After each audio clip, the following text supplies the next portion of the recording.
So hello everyone, we're the group 10 and today we will be discussing the IT help desk. So the reporters will be Miss Leslie Andaya, Miss Krisha Ang, Miss Jovelyn Ballesteros, and yours truly Mr. Rico Rosloyd Pantoja.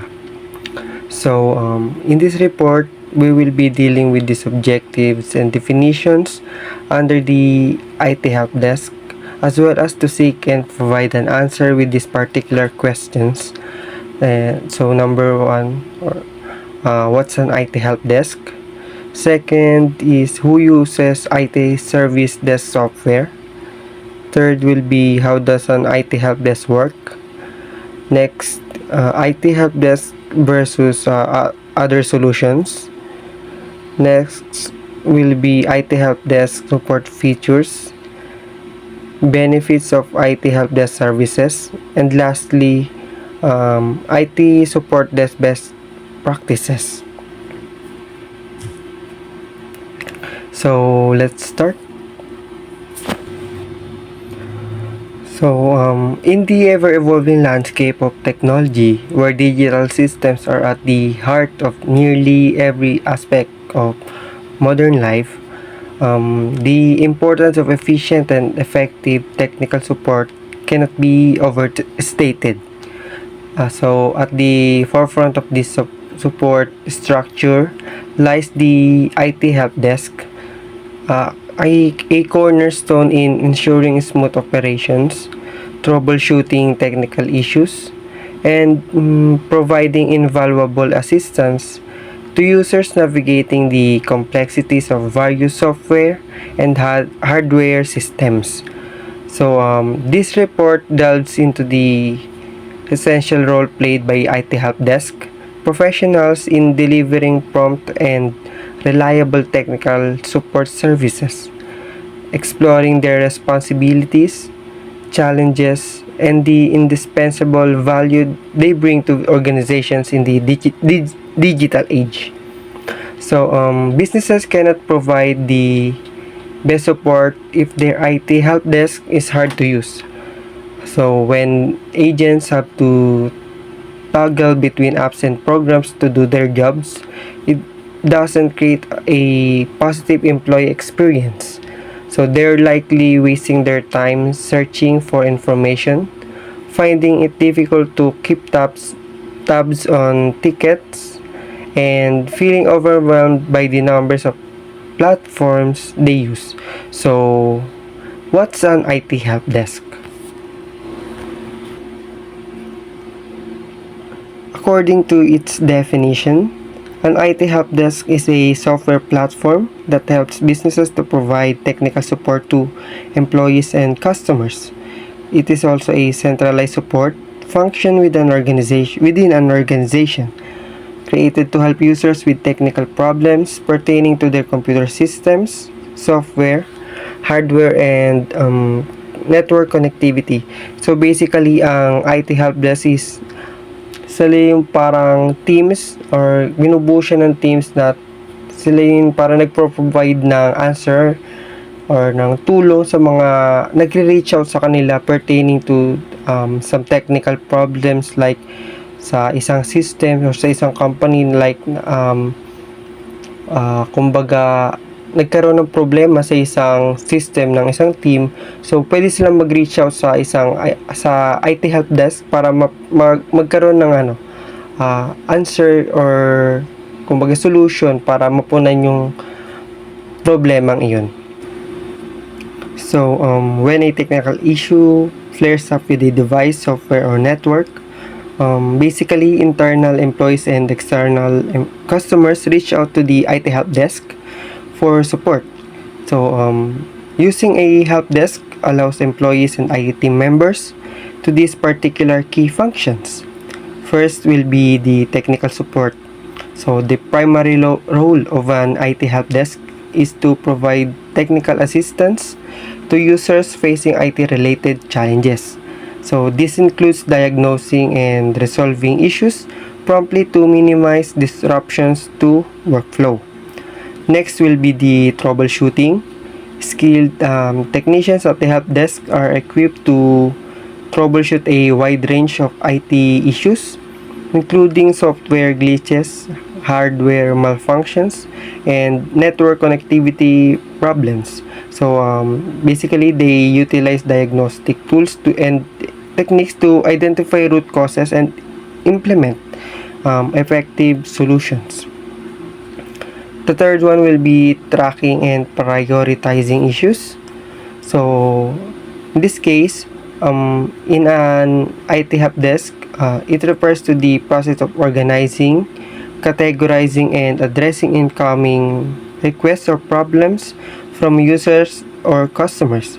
So with this, IT teams can efficiently manage these requests and ensuring that urgent and impactful issues are dealt with promptly. So next will be the point of contact. So the help desks the help desk serve as the main point of contact for users seeking assistance with IT problems or inquiries.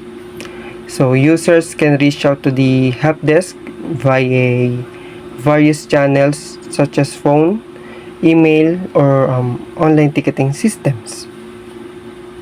So the fifth one will be the user education.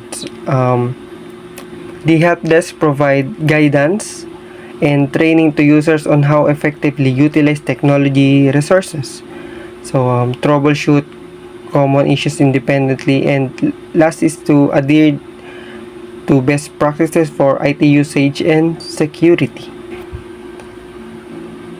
So the last key function of an IT help desk will be the resource provision. So it will help to empower users. The help desk offers resources such as knowledge base, facts, and service portals where users can find answers to commonly asked questions and access troubleshooting guides. So basically, an effective IT help desk makes it easy for IT support teams to resolve issues quickly and efficiently while providing a customer-centric experience. So let's move on and try to answer this question: who uses IT service desk software? So IT service desk software is primarily used by the IT departments and support teams within organization to manage and resolve incidents, fulfill services requests, and especially automate IT processes. So teams of all sizes can benefit from IT service desk software, from small businesses to enterprises in industries like retail, healthcare, and more. So IT departments commonly use this kind of software to provide services to their internal teams.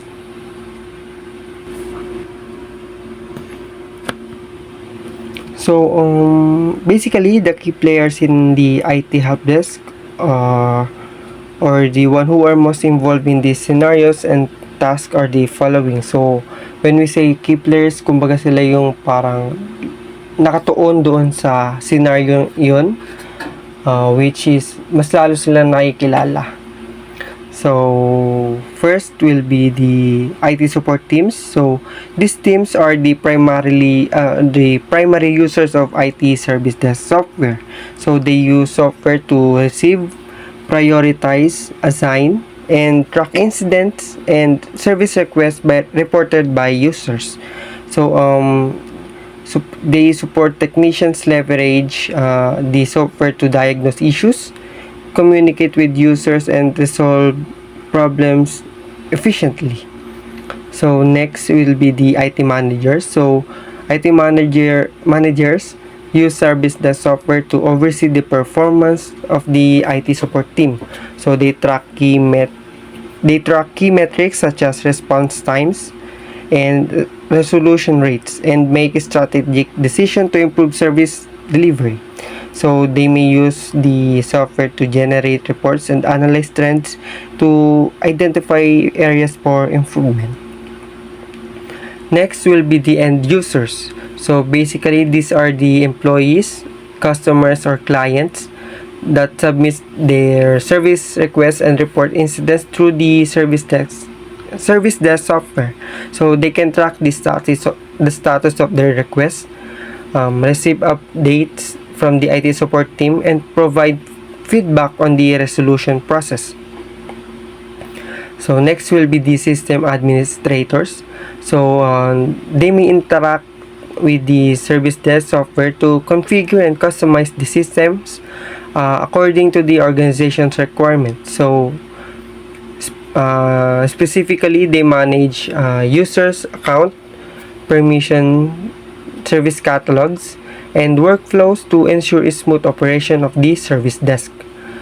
Next will be the knowledge managers. So these are the individuals responsible for managing the organization's knowledge base and self-service resources.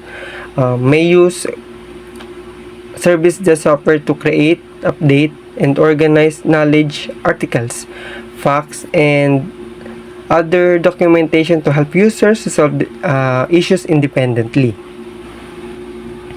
So the last key player will be the change managers. So change management teams may utilize service desk software to plan, track, and implement changes to the IT infrastructure while ensuring minimal disruption to business operations. So they can use the software to document change requests, assess risk, and coordinate approvals and implementation tasks.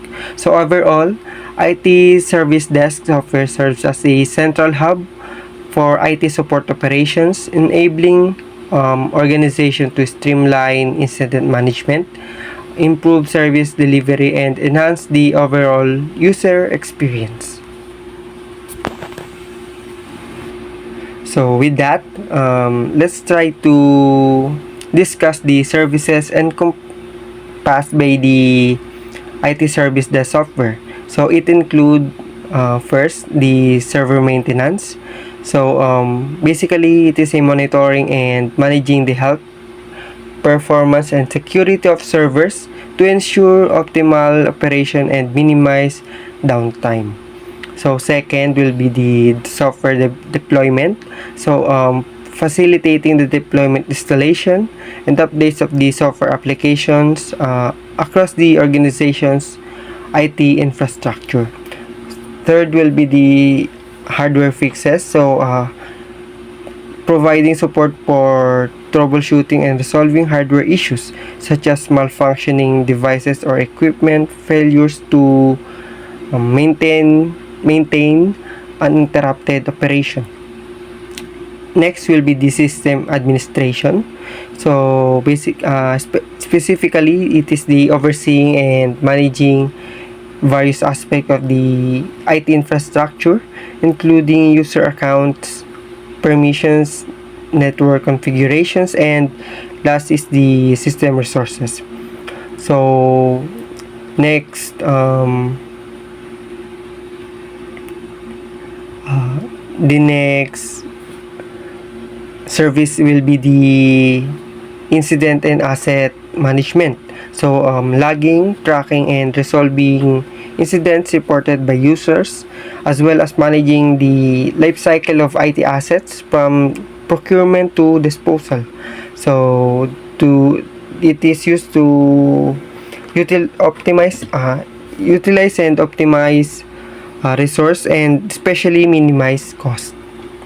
So next and last will be the change management. So it is the planning and implementing and tracking changes to the IT environment, such as software updates, configuration changes, or infrastructure upgrades, while mitigating risk and ensuring compliance with the organizational policies and procedures.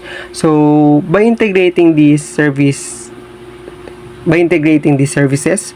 into a unified platform, so IT service desk software enables organization to streamline IT operations, improve efficiency, and enhance its service delivery to meet the evolving needs of users and stakeholders.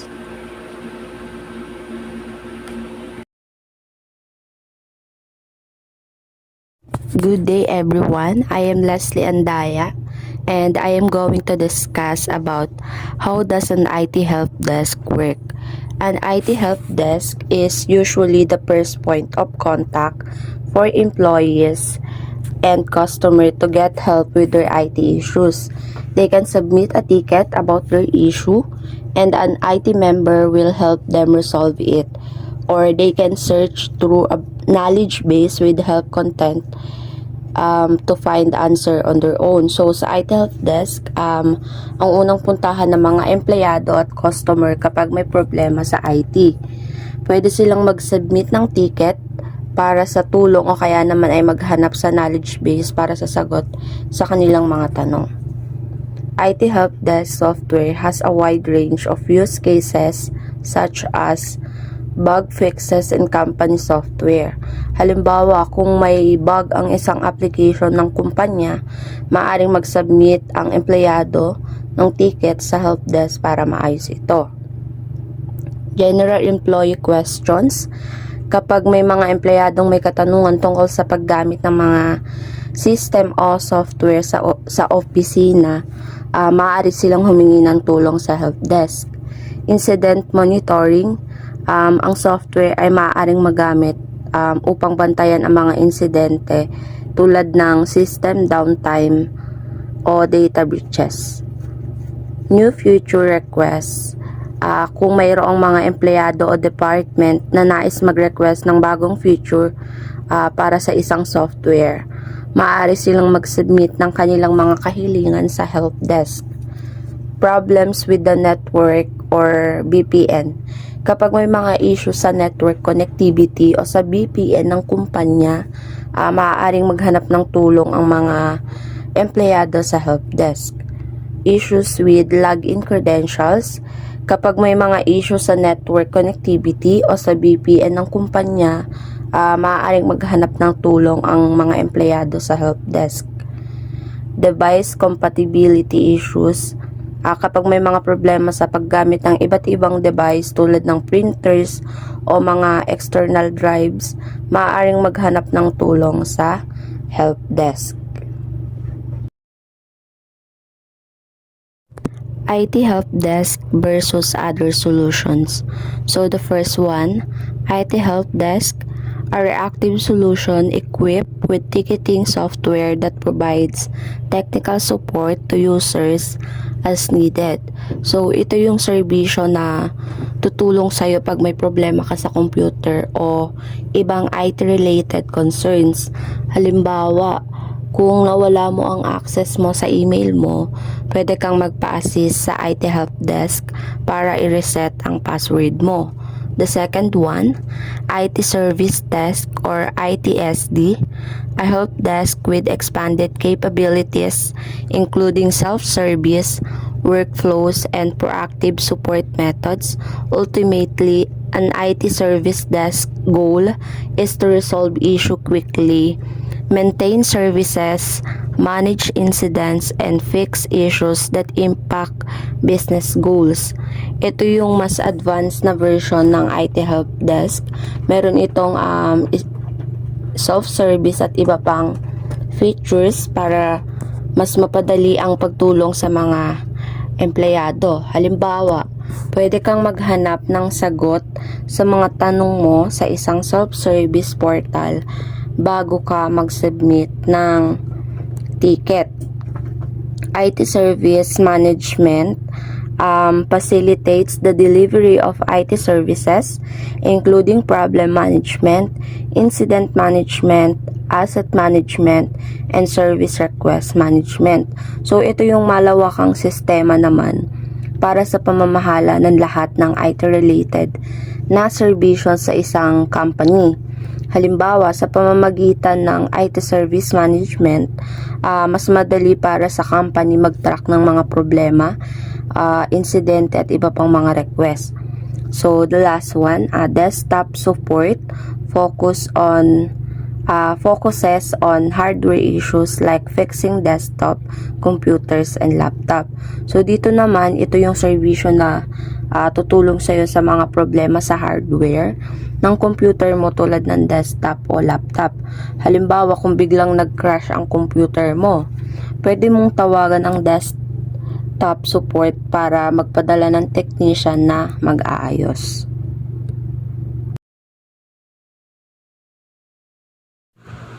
So, hello everyone, my name is Chobinin Ballesteros and I will be discussing about IT help desk support pictures. The right IT help desk support pictures can help agents deliver support that exceeds employee expectations. So, here are a few key features to look for when picking an IT support help desk solution for your business. So the first IT help desk support features that I will be discussing is omnichannel ticketing system. An omnichannel ticketing system provides a centralized hub for IT teams to effortlessly manage employee conversations and respond to requests from a myriad of channels. Ito yung system na ginagamit para magtanggap ng mga requests ng mga empleyado mula sa iba't ibang paraan tulad ng email, chat, and many more. The system configure and prioritize tickets that are automatically routed to the agent best suited to handle the request. Next is AI-powered self-service. Create a knowledge base and deploy AI-powered chatbots to help employees by themselves. So may mga chatbot at knowledge base na nagtutulong sa mga employee kung paano sagutin ang kanilang mga tanong at problema nang hindi na kailangan ng tulong na IT staffs or agents. Sa self-service portal, maaaring hanapin ng mga empleyado ang information na kailangan nila nang hindi na kinakailangan makipag-usap sa isang agent or IT staffs. Halimbawa, kapag may empleyado na naghahanap ng information tungkol sa pag-reset ng password, so ang AI chatbot ay maaaring magbigay ng step-by-step na guide sa self-service portal. So next one is workflows and automation. Creating ticketing workflows for IT help desk helps your team stay organized and handle requests efficiently. Maaari itong i-configure based sa mga criteria like time received, request type, channel, and employee information. So for example, kapag may nag-submit ng request para sa software installation, ang workflow ay maaaring automatic i-assign sa tamang IT specialist na may expertise sa nasabing software. So next one is reporting and analytics. Ito yung mga tools na tumutulong sa pag-analyze ng data para malaman kung anong mga issue ang kailangan ayusin sa IT help desk. Ang mga tool para sa reporting at analytics ay nagbibigay daan sa pagtuklas ng trends, pagkuha ng insights at pagpapabuti ng support system para sa mga empleyado. Ang pre-built dashboard ay nagpapakita ng real-time metrics at key performance indicators or KPIs based sa mga industry standards. Halimbawa, ang IT manager ay maaaring makita ang average resolution time ng mga ticket, kung aling agent ang pinakamabilis magresolba at kung anong uri ng mga issue ang pinakamadalas na matanggap nila. And lastly, apps and integration. Integration allow you to add apps and tools to your IT help desk to create a customized platform or enhance existing tools. So, ang integration ay nagbibigay daan sa pagdagdag ng iba't ibang apps at tools sa IT help desk para makaubuo ng customized platform o para ma-enhance ang mga existing tool. Ang IT help desk ay maaari mag-integrate sa project management tool like Jira or Asana para mas mapadali ang pagtugon sa mga IT projects.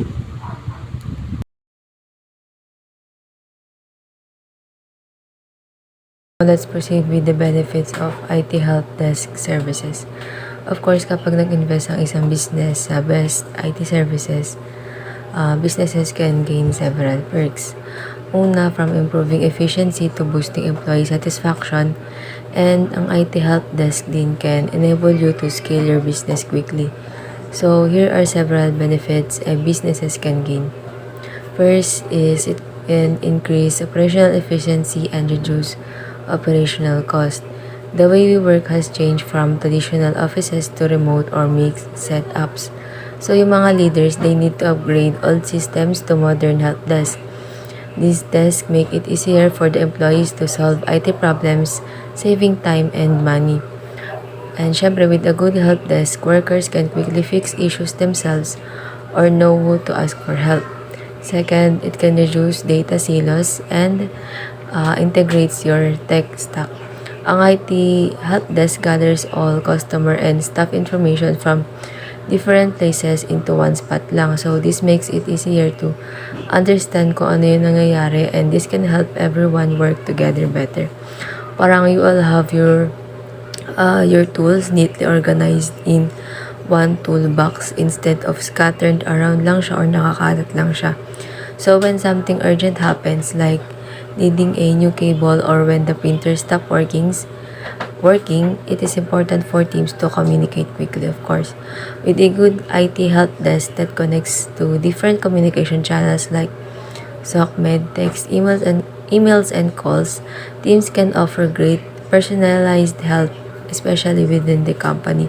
So also, it is important for an IT help desk to easily work with the technology you already use. So, ibig sabihin, your team can use it immediately without having to learn something new or spend a long time in a training session. Third is, it can boost employee productivity. Yung ibang IT problems, it can be fixed easily if merong right instructions. Pero syempre, hindi lahat is alam kung saan mahahanap yung guide. So, frustration levels can increase the longer someone has to search for a solution. So, with the help of IT help desk, this can make it simple for employees na ma-solve yung problema nila with just a few clicks. Saving time for IT staff who would otherwise be answering calls and asking lots of questions. This help desk can give the team members the tools they need, tulad na lang ng system for keeping tracks of issues and automatic customer support, so they can handle IT requests well. By organizing tasks better, IT team can work faster and focus on important things. Next, it can improve employees' retention and reduce employee churn. Yung mga employees, mas nagugustuhan nila if yung company nila is tinatrato sila tulad ng pagtrato ng company sa customers. And getting a good IT help desk can make employees happier and help them do better at their jobs. Ibig sabihin, they can get more done job and do it well. When business give employees the tools na kinakailangan nila through a help desk, they are more likely to stay in their jobs longer. This can save money because kapag nag-hire and nag-train lang sila ng baguhan, mas mapapagastos pa sila. And last, it can enhance the data security. So, IT help desk work together with customer relationship management or CRM software to use their personal information. So, it is really important to keep everything safe and follow the rules. Yung mga features like access controls and encryption can help keep data secure. So, when choosing an IT help desk, it is smart to think about different security options for your product. So let's go with the IT support desk best practices. So here are the top IT support best practices for your IT help desk. The first one, pick an effective ticketing system. Track, manage, and organize employee ticket requests with an omni-channel ticketing system. So, mahalaga na piliin natin ang tamang sistema ng ticketing upang mapadali ang pagtugon sa request or kahilingan ng mga empleyado. Halimbawa, kung mayroong issue sa network, maaari itong iparating sa IT help desk sa pamamagitan ng pag-submit ng ticket. The second one, determine service level agreements. Create written agreements to ensure IT teams meet quality, availability, or timeline expectation for internal teams. So, dapat mayroong kasulatan o kasunduan para sa mabilis na serbisyo upang masiguro na nasusunod ang mga inaasahan ng mga gumagamit. So, halimbawa, maaring may service level agreement na ang mga kahilingan ay dapat masolusyonan sa loob ng isang oras. The third one, fine-tune your IT help desk staffing needs. Take advantage of IT help desk free trials to determine how automation, AI, and self-service resources can balance your workforce. So, dito naman, kailangan pag-aralan kung paano makakatulong ang mga automation tools at AI sa pagpapabilis ng serbisyo. So, halimbawa, maaaring magkaroon ng chatbot para sa mas mabilis na pagtugon sa mga simpleng katanungan. The fourth one, capture employee feedback. Send surveys to employees after you resolve their issues to measure satisfaction and improve your IT help desk and processes. So, dito naman, importante ang opinion ng mga gumagamit para mas mapabuti yung service. So, halimbawa, maaaring magpadala ng survey para malaman kung ano ang mga area na kailangan ng pagpapabuti. So, the fifth one, develop an employee-centric culture. Create a nurturing environment for employees to develop their skill sets through training, promote well-being, and provide tools to set them up for success. So, dapat suportahan ng company yung pag-unlad or success at kagalingan ng mga empleyado. Halimbawa, maaaring magkaroon ng mga programa para sa pagpapalawak pa ng kaalaman at kasanayan ng mga empleyado. And that's all. Thank you very much. So that's all for our report. Thank you so much for listening, and we hope that you gained something from the report. So again, thank you very much and have a nice day.